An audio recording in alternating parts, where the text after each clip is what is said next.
kang maayo ka na ako. Santang may gininhawa pa ako, awiton ko ang pagkamaayo mo.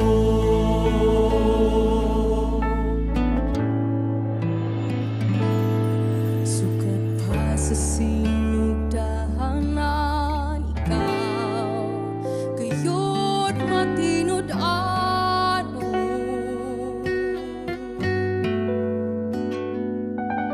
Sa panahon nga kami mo sangpit sa ngalan mo, tunggon mong mga paghangyo ko, sumala sa mga saad mo.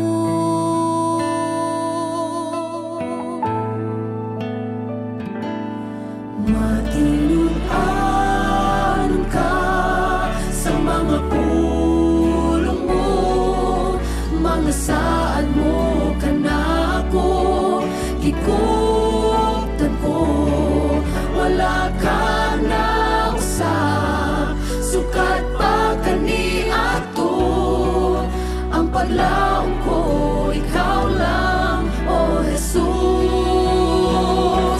Matinudanan ka sa mga pulong mo, mga saad mo ka na ako, gikuptan ko, wala ka na usab, sukat pa kani ato, ang paglaom ko, ikaw lang, O Jesus.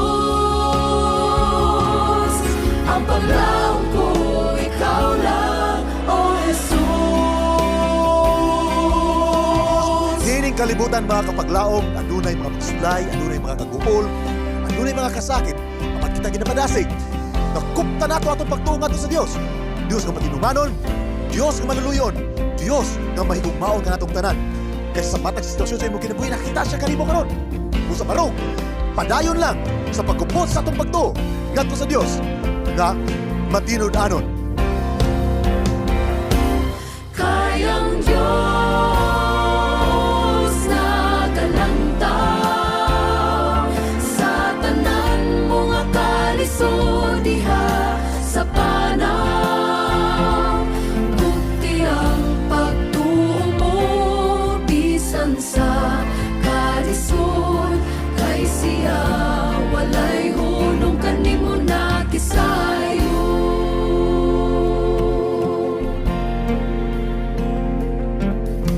Kumuabot ang panahon nga malisod,